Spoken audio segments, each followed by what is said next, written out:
We'll get to the elections in about 8:30, but first, the big story, the big war that is brewing. It's a no-holds-barred battle between the government and the Supreme Court as we speak. The law minister, the president, the chief justice. Everyone has a very strong opinion on how judges should be appointed in India. Today, the top court sent out a strong, stern message to the central government. It said that the Collegium System is the law of the land. So, it needs to be followed to the teeth. We will get to the court's observations shortly, but first let me tell you what happened on Wednesday. It was Vice President Jagdeep Dhankar's first day as the Rajya Sabha chairperson. He got up to make his maiden speech and unleashed a scathing attack on the Supreme Court. He said that striking down the National Judicial Appointments Commission was equal to disregarding the people's mandate. Listen in to what the Vice President has said, to which the Supreme Court has responded today.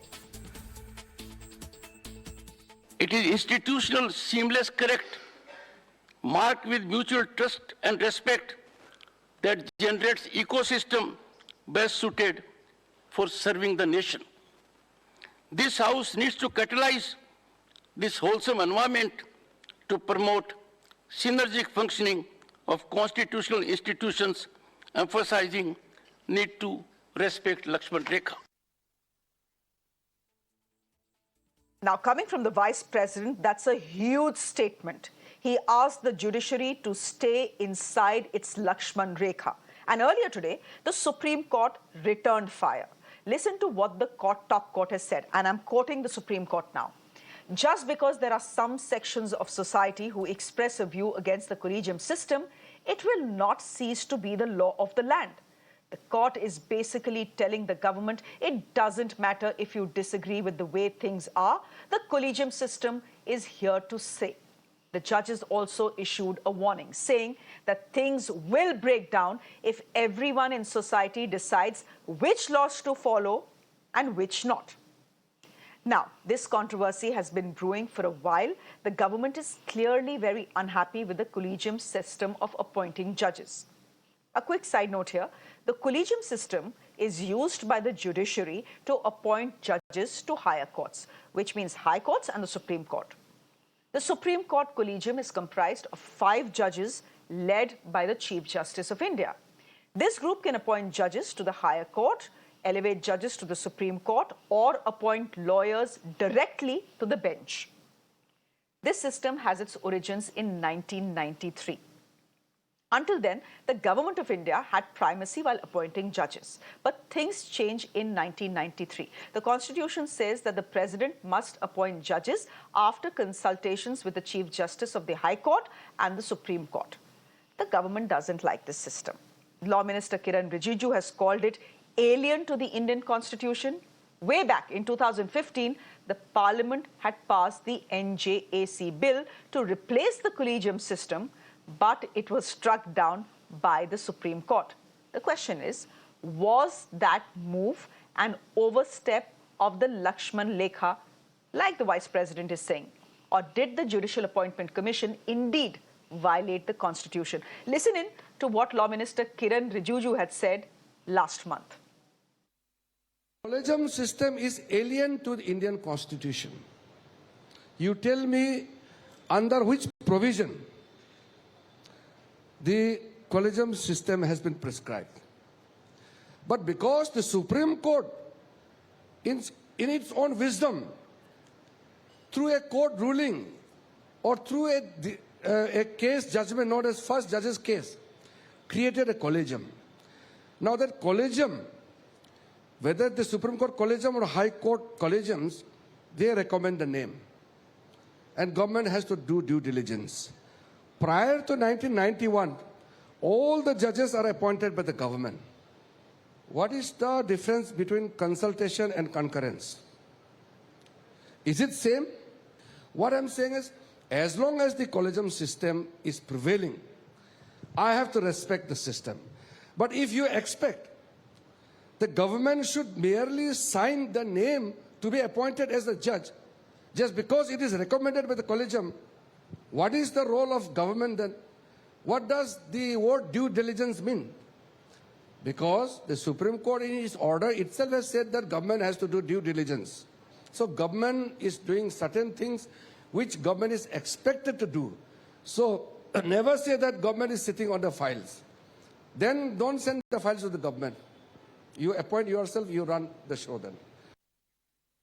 Okay, this war between the government and the Supreme Court over the appointment of judges is not exactly new, but it has intensified ever since the new Chief Justice of India, Chief Justice Chandrachud, has taken over. Why is that happening?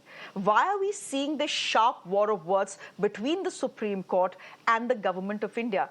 This public disagreement, the gloves being off, is something that we've not seen before. Despite the disagreement that has existed forever between the government and the Supreme Court about the way the judges are appointed in the higher judiciary. I'm going to put that question to our guests who are joining us this evening. The matter is a bit complicated, so there is no behes, there is no tutu meme on this one, just a calm understanding of where each side is coming from. Dr. Shatorupa, you're from the BJP. You're joining us on the broadcast. Namit Saxena is an advocate. Biswajit Deb is the spokesperson of the TMC. And Aditya Pratap is a lawyer. So I'm going to come to the BJP spokesperson first for obvious reasons. Dr. Shatorupa, who's the biggest litigant in this country? The biggest litigant in this country is the central government. Even in the Supreme Court, if you look at the data that is coming out, there are almost 35,000 cases pending. In a situation like this, where the government is the biggest litigant in the Supreme Court, the government wants a right and a say in picking judges of the Supreme Court and the high courts of the higher judiciary. You see, I mean, it's like you and me, Dr. Shatorupa, just to explain to our viewers, give me a minute. It's like you and me having a fight, and I have the prerogative of picking the judge who will decide the fight between the two of us. I'm so glad you picked up this analogy. The point is, it is never going to happen like this. I mean, you know, a decision which has been taken unanimously by the Parliament of India cannot be brought down to a debate where you and me are taking part. I mean, I'm so glad you got this analogy up. I am going to state just one or two facts because I am in no position to make any comment on the Supreme Court of India. Neither am I in any position to judge what the Vice President of India has stated in the Parliament. But in his speech, he has been very clear that this law was passed, or rather the bill was made a law unanimously with one abstinence. One person was not there or he abstained from voting by the Parliament of India. It is not BJP, it is not the cabinet, it is not the government, it is the Parliament of India where 545 elected representatives are there. Allow me to correct myself. I think there are two nominated people from minority section, from the Anglo-Indian section, if I'm not very mistaken. So we have 543, maybe 542 people who have been elected by the people of India, and their opinion was unanimous. Wherein, if you look at the other side, the Supreme Court of India, the committee which decides this, again, I'm going as per what the Vice President of India has said. It was a 4:1 decision. So there was again one person for. I don't know which of them were for, which of them was against. That was again not a unanimous decision. So in this case, without looking at the perspective that you started, that who is the litigant and we are deciding, it is not we who are deciding. It is not the government of India. It is not BJP. It is not one single entity. It is the entire people of India who have chosen to select, or rather elect, these people to the Parliament of India to raise our voice, to raise our concern. Since the entire people of India cannot go and shout out at it. I just want to end with one sentence, that the Indian system of running the country has been split very nicely into a legislative who decides, who discusses, who deliberates, who debates and passes a law, which is then enacted by the executive, which is the Government of India, and which is judged upon by a judiciary. So all three are very, very important No, then, pillars of okay, the Indian democracy, wherein you form the fourth estate, the fourth pillar. okay, So I don't think it is very fair for you and I to okay. even get into this argument. If we just play it by the numbers, I think 545 or 543 or whatever the number was in the parliament versus the 4:1 should be You're a clear essentially answer saying, to this. okay, the argument that you're making, Dr. Shatorupa, then is this, that in the parliament is vested the will of the people and the Supreme Court is not greater or bigger than the will of the people, right? Then why do you keep criticizing what Rajiv Gandhi did with the Shah Bano case and what the parliament did with the Shah Bano case? Overturning the Supreme Court's judgment, giving alimony to Muslim women. You're the ones who go to town criticizing what Rajiv Gandhi did. No, That here was the again, will I of the think people. no, That is the there's a argument he mix-up can of make. issues. That is the No, will of the people. The Supreme Court, there's a no, mix-up the of issues Supreme here. Court was wrong and the parliament was Allow me right to- and you criticize allow me to it. The respond. BJP criticizes it. Allow me to respond. Allow me to respond, please. I am by no means making it so simple that the Supreme Court is lesser than the people of India. Again, the Supreme Court of India has the Chief Justice of India, who is nominated again, coronated rather, by the President of India. So he is equally important. All judges of Supreme Court they are they're revered people. They're extremely when we talk about the court, we always say in the opinion of the court, in the wisdom of the court, the court is of highest respect. There is no competition between the executive and the Supreme Court. I am just trying Okay. to tell you that in this particular issue, we should go by the numbers. That's all. What numbers? What numbers? 545 or 543, which have already passed a law, which is that versus this is not even a verdict. You see, this is not gone by the court. That is what I'm saying. I am by Okay. no means demeaning or undermining Okay, the Supreme but Court as of I India. said, There is a 5-member or 4-member committee, okay, which is but the if that is the collegium. case, as I pointed out, why do you keep criticizing what Rajiv Gandhi did with the Shah Bano judgment? But give me a minute, We do because not there's some more criticize the explaining to do. verdicts This of is a the Supreme complicated Court. issue. We So never question the verdicts. We no, never question the verdicts of the Supreme Court. I'm not saying you criticize the verdict of the Supreme Court. I'm saying when Rajiv Gandhi overturned that verdict, that is where the criticism comes from the BJP, essentially. And a lot of criticism has come. But then Rajiv Gandhi and the Congress can say, we had the mandate, that was the will of the people, not to give Muslim women, alimony. That's what the BJP, right, has a problem with. Now, if you have a problem with what Rajiv Gandhi did, you aren't supposed to have a problem with what is happening right now. Just give me a minute. I give me think a you're minute. mixing up two Maybe issues. I'm mixing up two issues, and give me a minute. So give me a minute here, and I'll ask the lawyers on the panel if I'm mixing up two issues, and if I am, I will humbly correct myself. The collegium system has evolved through years of practice and court cases. So why does the BJP government want to change it?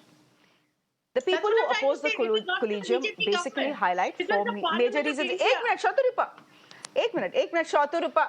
Are Shatorupa, give me. I've heard you out. Let me put some pointers out for my viewers as well. I've heard you out. Number one, they say it's unconstitutional. The law minister has said it. You see, the collegium system is not mentioned anywhere in the constitution. It only calls for consultations with the Supreme Court judges. Number two, the system is undemocratic. That is the claim. Why? Because the judges are themselves appointed, not elected by the people. Number three, it's not transparent. The collegium meetings never have written records or official procedures. So that is the point that the government is coming to when they say the entire system is opaque. In fact, recently a plea was filed in the Delhi High Court to assess the minutes of a collegium meeting from 2018. The demand was squashed by the court. Finally, reason number four, why the government doesn't like the collegium system. Critics call this system inefficient and also promoting nepotism, because despite having a free hand, the Collegium has been unable to plug the vacancies in the Indian judiciary.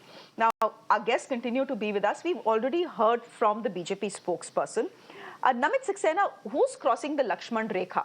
You know, the Vice President openly in Parliament, in the Rajya Sabha, cautioned the Supreme Court not to cross its Lakshman Rekha. But the question here is, who's crossing? Is it the Supreme Court or is it the Government of India? I would say that right now, as the system is actually, there is no crossing of Lakshman Rekha, because Lakshman Rekha is what? Lakshman Rekha is the law of the land. But when the court says that this is the law of the land, so it has to be followed. We must remember, slavery was once law of the land. Slavery was legal once.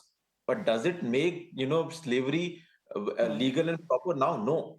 So we have to evolve a system. See, there has to be a middle ground between, the direct will of the people, which is the parliament, and the indirect will of the people, which is the judiciary, as Montesquieu puts it out.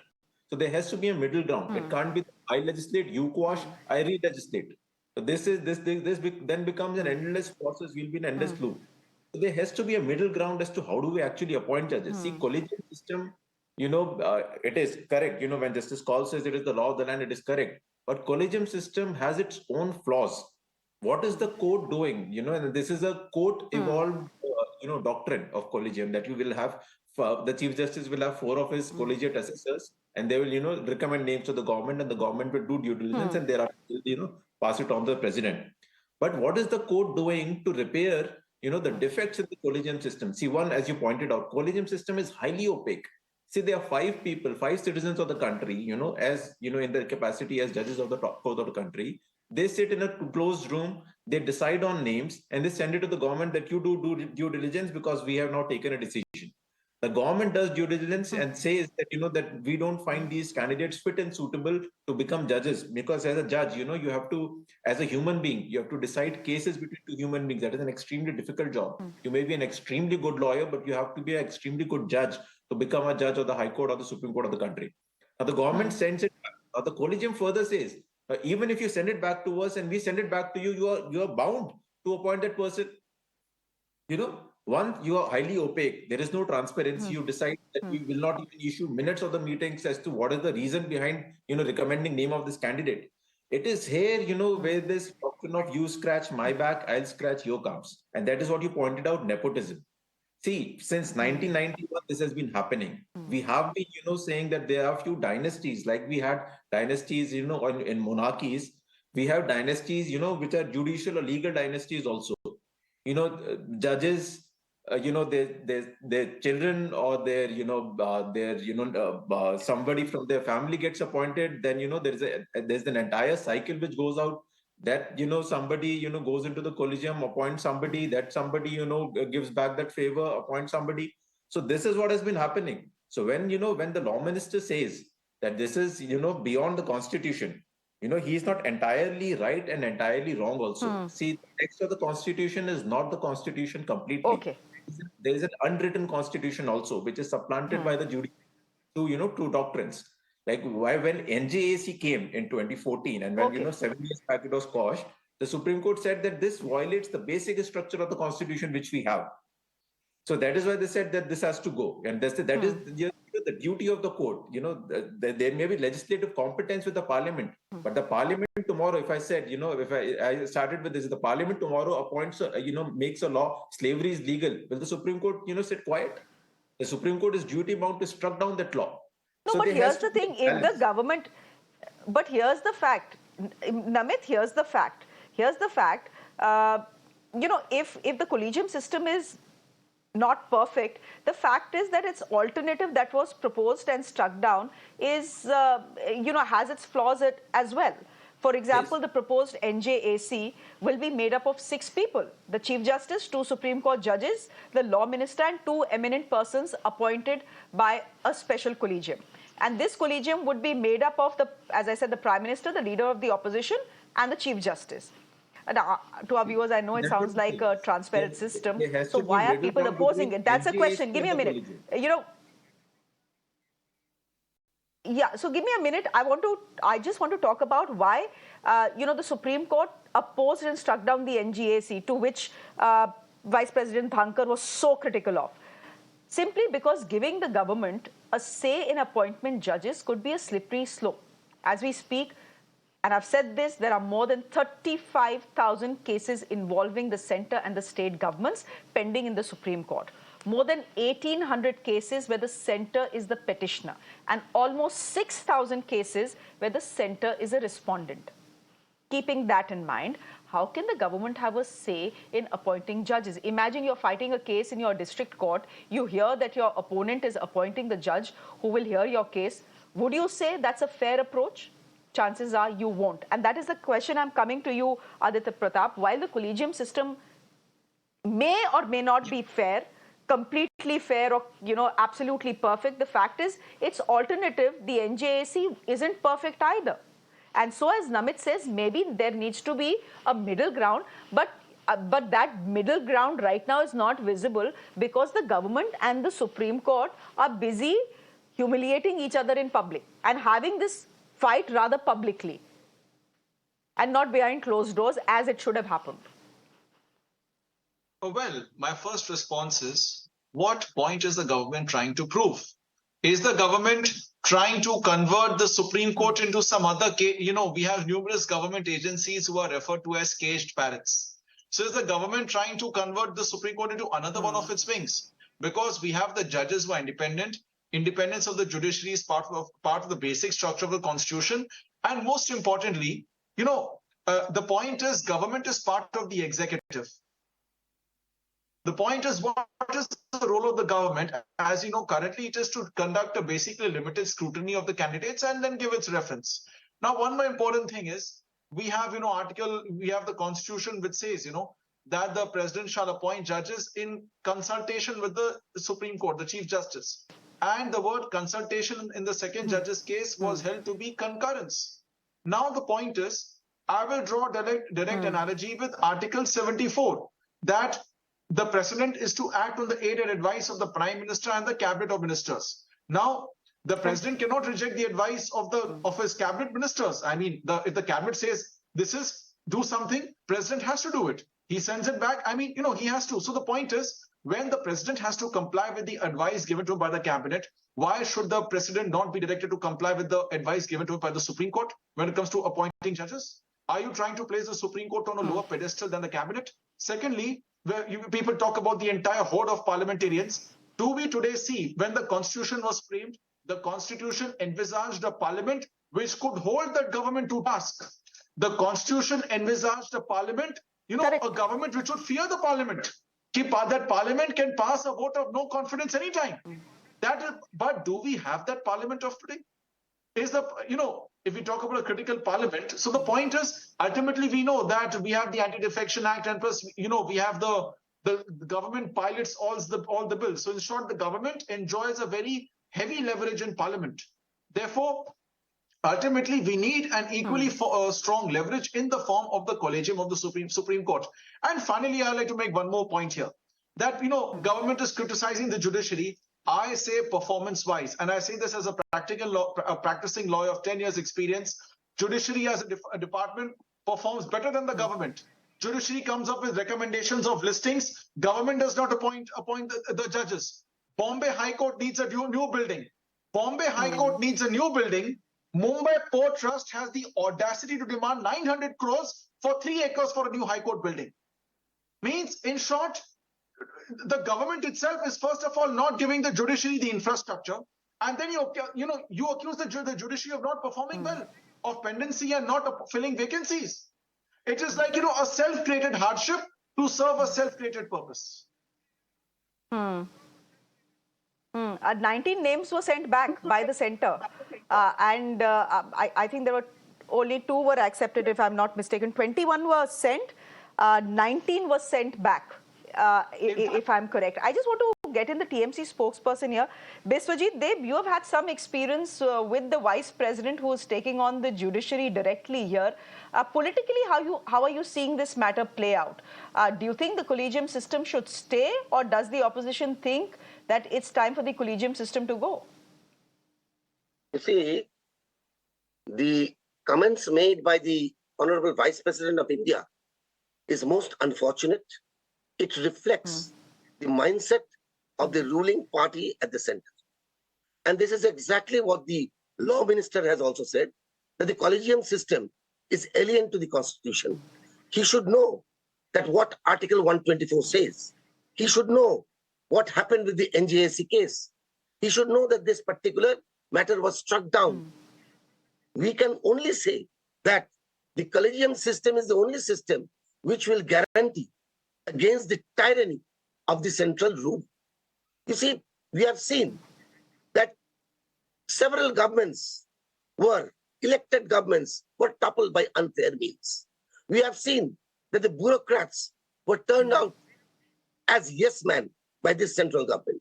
So now their target is the judiciary. They want to target the judiciary and they want their yes men in the judiciary. And that is why they want the collegium system to go. Well, Parliament has every right to pass any law. But I'm again repeating that particular law is subject to scrutiny by the Supreme Court. And this is exactly what happened with the NJAC. And that after the legal test, it was declared as unconstitutional. So you have to accept that. That is the basic thing which you have to accept. In a democracy, you have to accept that finally a law passed by the Parliament is subject to legal scrutiny by the Supreme Court. And if it is struck down by the Supreme Court, you have to accept that. You just cannot say no. Okay. So I would like to say appointment of judges. Appointment of judges has been a contentious issue between the Supreme Court and the central government for a while now. But after this man on your screens, Chief Justice Chandrachud has taken over, as I said, the attacks both from the government and the judiciary have become sharper. Now, you could say that this is the sign of a robust democracy at work. That is how we'd like to see it. But this is not the end of the story because the matter has still not been settled. We've tried to understand the issue today, but I'm fairly certain, as I said, this is not the end of the story. Waiting to see who responds next. It is the time of the government now to respond. So let's see what they say. I'm going to thank all our guests this evening. Thank you very much, Namit, Shatorupa ji, Biswajit, and Aditya. Good to have you and good to listen to all views coming in on this story. It's a complicated story, so I'm glad you articulated it in a way that all of us understood where this fight is headed, as it were.